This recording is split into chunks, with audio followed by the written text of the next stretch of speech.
All right, welcome back, TCI headquarters. Time for our preview and predictions for the Yellow Jackets and the Tigers. The bad news is you're not going to see the Yellow Jackets and the Tigers every year if the Tigers remain in the ACC. They are no longer going to play each other every year. So a little wink and a nod there maybe from the ACC on how they did the scheduling. But, Will, key to this game. All right, you gave us a little preview, so share it with the fans. Key to this game, well, it's no brainer that the matchup to watch is Georgia Tech's offense against Clemson's defense. Clemson leads the ACC in total defense. Would lead the ACC, or probably second in scoring defense, had not been for the offense. Each week gives up 7 points, which should not. By the way, offense cannot do this week. No tip passes go to the 1 yard line this week. You don't want to give this offense an extra touchdown. Okay, they don't need it. This is a very good Georgia Tech offense. They throw for 250 yards a game.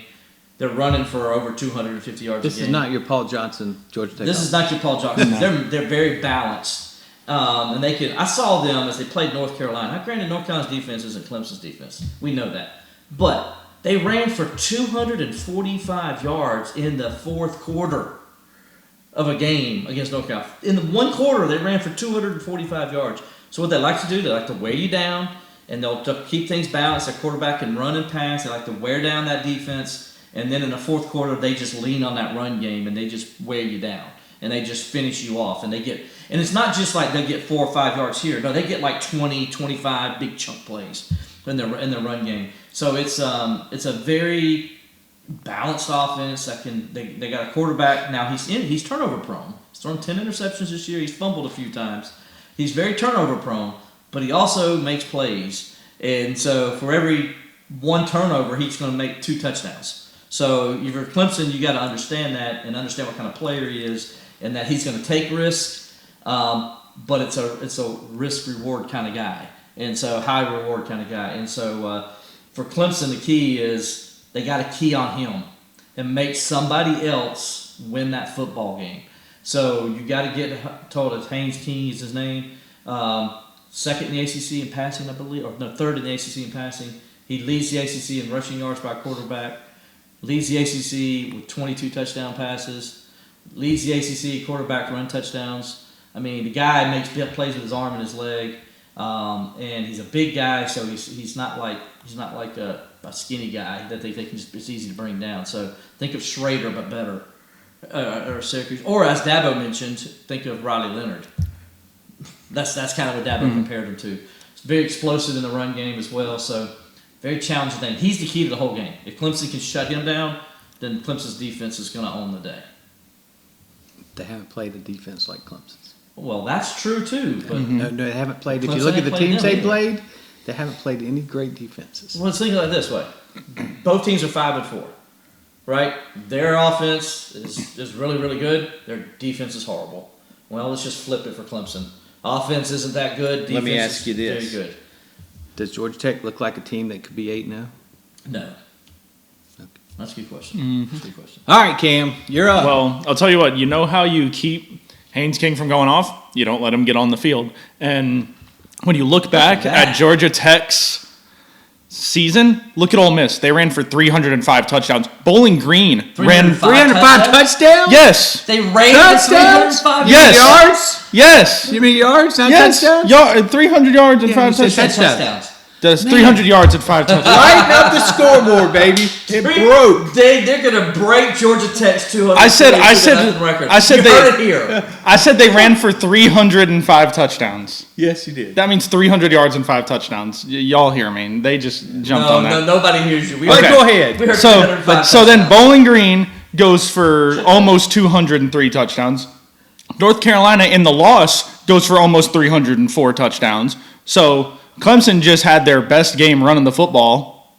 If you can't do it against Georgia Tech after doing it against Notre Dame, then I don't know what we're looking at. So you're saying Clemson should beat a team that lost to Bowling Green?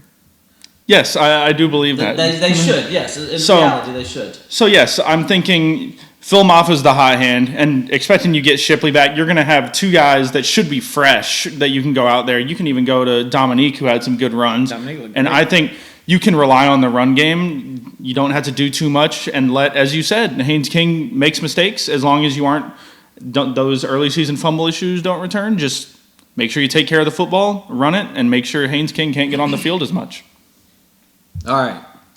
Last week I talked about the formula was Clemson finally getting out to a lead and letting the defense play with a lead. We saw that happen last week. We haven't seen that at all this year except for last week, basically. Not in big games. And it's pretty glorious, isn't it? I mean, it was very glorious. We saw that. We got the fans involved in the game, and the fans kind of showed up thinking, I don't know if we're going to win this game or not, but once Clemson gets ahead, they get in the game a little bit. That formula worked great. So that could absolutely work, going back to both of y'all's keys. So, my key is for Clemson to come out and play a great first quarter.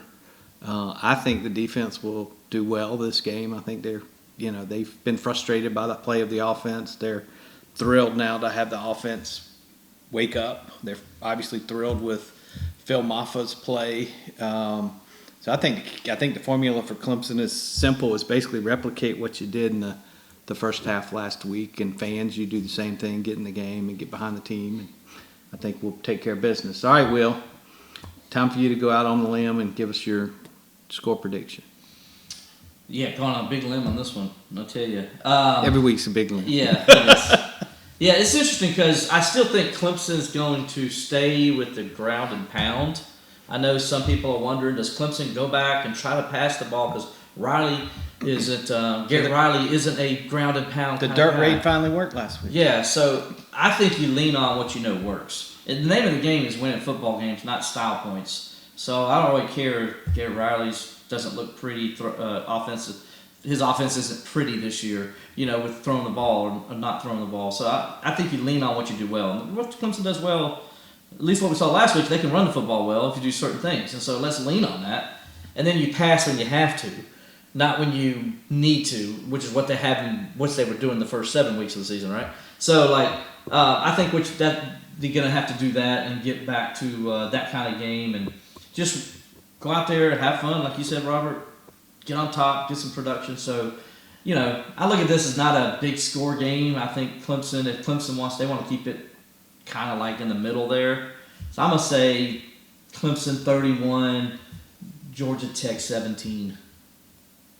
All right, Cameron, what you got? I'm going to go a little different because as I talk about the run game, I just don't see a world where Georgia Tech can stop their run game and they're going to be able to score at will as long as they don't make any mistakes. So I'm actually going to go. What did you just say? Oh, you didn't hear that. Did you say fundamental Well, see, I've already penciled in that 7 of those 17 points is a direct result of a Clemson offensive mistake. Okay. So I'm going to go 41-24. That's going to be my guess. I think Haynes King gets some late. I actually do really think, as good as he is, Clemson's defense, as we know, they haven't taken on somebody like that. And I think the pressure, if Clemson's run game gets started early and, as you said, has that quick start, lets the defense pin their ears back, I don't think Georgia Tech can keep up with them. One more key. If Clemson's got the lead he's late, cheating now. No, one more key. If Clemson's got the lead late in the game and they're running out the clock, take a knee, Dabo. Take a knee. We've learned from Miami earlier this year with Georgia Tech is don't try to get that one extra yard or whatever. Just take a knee. Wait a minute. What was his score prediction? A 14-point win? And now you're like, last Yeah, second, but if you get in that situation, take a knee. So what do you really think it will? No, take a knee. Just take a knee. Anyway, I had to say that. I'm sorry. All right. Clemson's not going to need to take a knee. I'm more in the Cameron boat than the Will boat, but I'm going to go a little bit different. 31-17 is pretty good. Dabo talked this week about how Cade was limited in the run game against Notre Dame. Mm-hmm. I don't think that was a coincidence that we saw success when Cade was focused in the pocket, doing slants, doing boom, boom, boom. Just worried about passing. Instead of scrambling and scrambling and scrambling. So hopefully we'll see more of that. I've been waiting for that game where Clemson just kind of breaks out. Personally, I don't think Georgia Tech is all that wonderful. I don't think they played a whole lot of great teams. They did lose to Bowling Green. I feel like this is the game where Clemson's going to hopefully build on the momentum from last week. So I think Clemson's going to get some points, and I don't think Georgia Tech's going to be very successful against that Clemson defense because Clemson does have a championship defense. We're going to hopefully see them play for 4 quarters. Hopefully, we're not going to see what Will said, where Clemson's offense is giving them points. I'm sorry. Well, I mean, there's no reason not to say that Yeah. if you look at it this season. So this is going to be Even the last week. They tried to do it in the. This is going to be defense the was just like, nope. game where the offense is not going to give the Georgia Tech nothing. They're not going to hand over the ball. They're not going to turn it over in the red zone. All of that stuff. Clemson's not going to beat Clemson, so I'm going to go Clemson 45, Robert's back.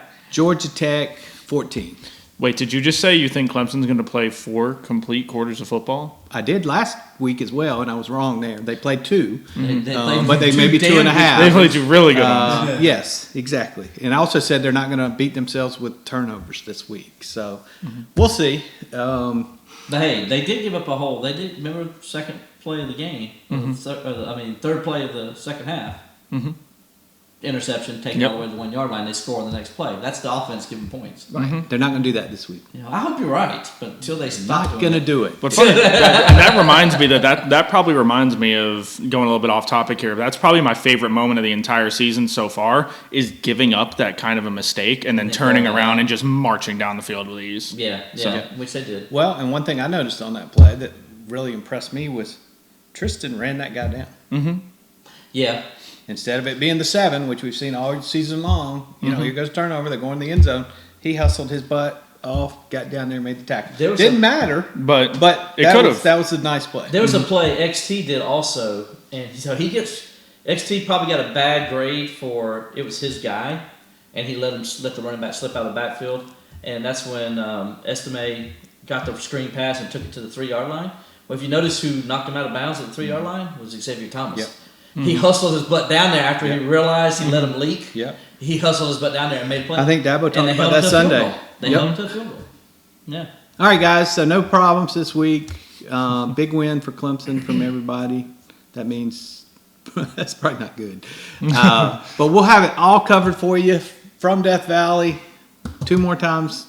Hope the fans can enjoy the game. Hopefully the weather will, rain early and be all right in the afternoon. And just go have fun, Clemson players, coaches, and fans. And hopefully we're back here next week talking about a 6-4 Clemson team. Stay tuned to Clemson Insider for the most complete coverage of Clemson athletics. I like to bring pressure from the edge. The Clemson Insider brings it every day. Make sure to check out the Clemson Insider for the most complete coverage of Clemson athletics.